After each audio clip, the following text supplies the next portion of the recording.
Bienvenue sur le plateau de Business Inside, un plateau organisé par Forbes, le magazine, et dédié aux entreprises, d'où qu'elles viennent, quoi qu'elles fassent, avec des chefs d'entreprise ou des dirigeants d'entreprise qui sont là pour nous expliquer un peu leur histoire et surtout où ils veulent aller. Alors maintenant, Winoa avec Thierry Fradin, qui est directeur commercial et marketing de cette entreprise qui date de 1961. Absolument. Et qui a en France à peu près 800 salariés, mais qui est leader mondial, et ça c'était dedans, qui est leader mondial de la grenaille abrasive d'acier et du traitement de surface. En clair, vous fabriquez de la poussière d'acier sous forme de petites billes que vous vendez, c'est ça ? Et vous êtes leader mondial avec ça ? Mais c'est incroyable, quoi. C'est une histoire incroyable. En fait, c'est vrai que c'est pas exactement de la poussière, mais c'est des petites billes d'acier obtenues avec de l'acier recyclé et coulé. Donc, on obtient des milliards de petites billes qui servent dans toutes les applications industrielles qui fabriquent des pièces métalliques. Et ça sert à les nettoyer, ça sert à les lisser, ça sert à tout ça. C'est ça que vous dites. Voilà, ça sert. Alors, deux principales applications. Ça sert à nettoyer les pièces qui sortent des forges et fonderies pour enlever les imperfections. Ça sert également à travailler sur la rugosité des pièces pour ensuite appliquer une couche de peinture qui va bien accrocher. C'est un système qui date de la révolution industrielle, pratiquement, qui est très ancien. Non, pas tout à fait. La grenaille, c'est quand même beaucoup plus récent que la révolution. C'est né avec l'acier. C'est né un peu plus tard que l'acier. C'est né dans les années 20, en gros. Alors, on a commencé avec du sable, et puis petit à petit, les systèmes se sont sophistiqués avec de l'acier. Et donc, il y a différentes alternatives, mais le principal produit média, c'est... Parce qu'on n'a pas trouvé depuis le temps des produits chimiques ou des choses comme ça qui... Non, alors il y a des produits chimiques qui sont assez corrosifs. Il y a beaucoup de produits minéraux, mais qui sont pas recyclables. Donc, on s'en sert une fois, et puis après, il faut les mettre en décharge. L'avantage de la grenaille abrasive d'acier, c'est qu'on peut s'en servir presque à l'infini. Donc, c'est un produit très, très écologique qui va complètement dans le sens du développement durable. Vous le produisez comment et où, ça ? On produit sur 9 sites de production dans le monde, en Thaïlande, en Asie. C'est du recyclage, quelque part. Alors, effectivement, quelque part, c'est du recyclage. Oui, la matière première, ce sont des déchets de métaux industriels et ménagers, donc de la ferraille, en gros, qu'on fait fondre par un procédé de fusion électrique et qui ensuite est atomisé pour donner de la grenaille. Donc ça, c'est la fabrication. Ça, c'est la fabrication. Et de la grenaille de toute petite dimension, c'est quoi ? De 0,2 à 15 mm. Donc la grenaille, en fait, se caractérise par sa taille et sa dureté. En fonction des applications, on utilise... Et alors, donc ça, c'est vendu à qui ? C'est vendu au kilo, d'abord, ou quoi ? Ou à la tonne ? Alors, non, c'est vendu à la tonne et même à plusieurs centaines de tonnes. C'est vendu... On a à peu près 10 000 clients dans le monde. Je ne vais pas en trouver chez Bricorama, quoi. Non. Sinon, j'en ai pas l'usage personnel. Non, pas chez Bricorama. On peut en trouver dans petite quantité, mais c'est clairement un produit industriel. Donc, on s'adresse au secteur automobile. C'est ça, c'est lui votre gros client. C'est un tiers des ventes de Winoa aujourd'hui, mais pas seulement. La construction, la métallurgie, la construction ferroviaire, le pipe coating. On est vraiment très représentatif de la dynamique de l'industrie mondiale. Évidemment, c'est un challenge pour Winoa, l'arrivée des véhicules électriques, puisque... il y a moins de frottement. Il y a plus... Non, mais il n'y a plus de bloc moteur, en gros. Et plus de moteur. Et donc, beaucoup moins de pièces à grenailler. Une bobine, quoi. Voilà, et donc beaucoup moins de consommation de grenaille. Ouais. Mais on le sait... Ça veut dire que vous réfléchissez à d'autres clients. Bien sûr. Alors, aujourd'hui, ça représente que 7%, les véhicules électriques. Donc, c'est pas encore très important, mais... Ça va croître très vite. Mais à l'horizon 2030, ça va représenter un tiers. Donc, on fait évoluer le modèle. D'abord, en développant d'autres produits. On a développé une gamme de grenailles inox qui permettent de grenailler des pièces en aluminium qui sont beaucoup utilisés justement dans ces véhicules électriques pour alléger le poids des voitures. Donc ça, c'est un marché qui se développe, c'est une opportunité pour Winoa. Dans l'aéronautique, j'imagine.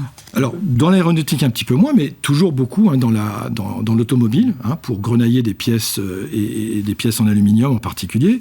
Et puis, on fait évoluer notre business model vers davantage de services, davantage de digital voulant dire pour nous, notamment passer à l'e-commerce.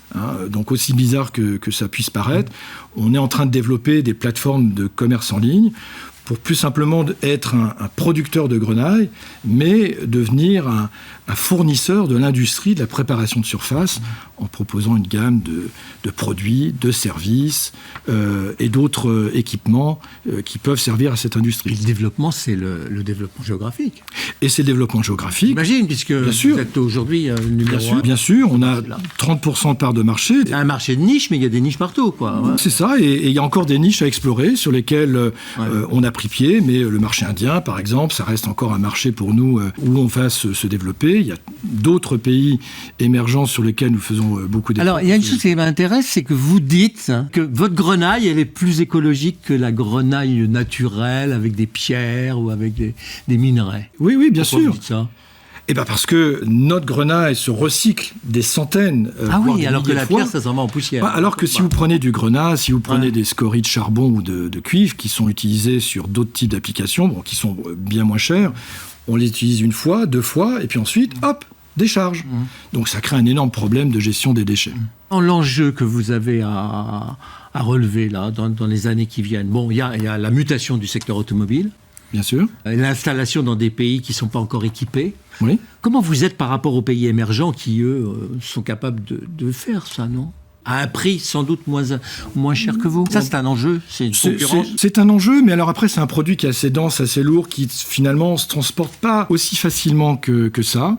Donc on a des blocs régionaux sur lesquels on n'a pas finalement tant de concurrence des pays émergents, mais c'est quelque chose à prendre en compte et auquel on essaie de répondre en développant autour des produits plein de services. L'essentiel de votre production, elle est quand même fabriquée dans les pays consommateurs de votre Oui, tout à fait. Donc vous n'avez pas eu de rupture d'approvisionnement pour satisfaire vos clients? Non, on n'a pas eu de rupture d'approvisionnement, mais on a aujourd'hui à faire face à l'envolée des prix de l'acier et des autres matières premières. Ouais. C'est la principale conséquence de l'arrêt des activités mondiales pendant le Covid ou pas? Oui, c'est une des conséquences, la perturbation des chaînes logistiques mondiales, d'approvisionnement.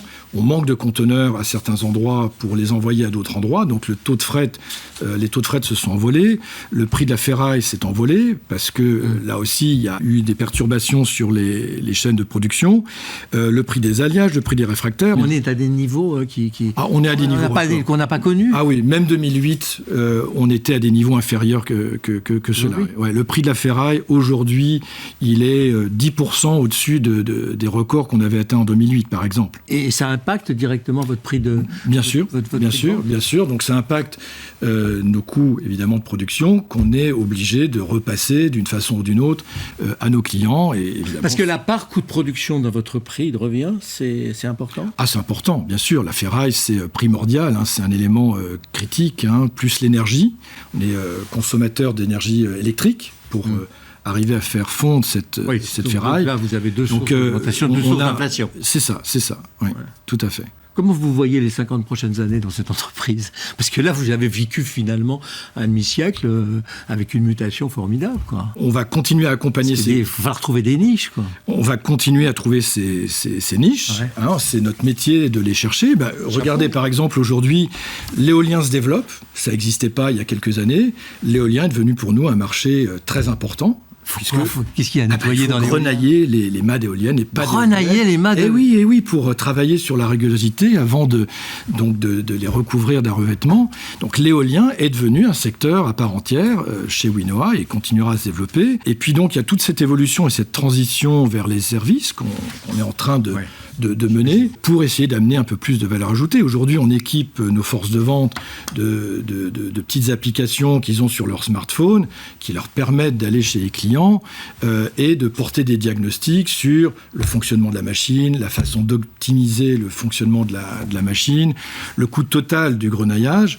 Et donc, il y a encore plein de choses à faire. Je suis très content, j'ai appris un nouveau terme. Nous avons appris à grenailler votre activité, puisqu'on l'a rendu plus simple, plus clair. Ouais. Merci beaucoup. Je rappelle que votre société, c'est Winoa. C'est Winoa. Winoa qui fête ses 60 ans. Donc. Qui fête ses 60 ans, oui. Thierry Fradin, merci beaucoup. Merci.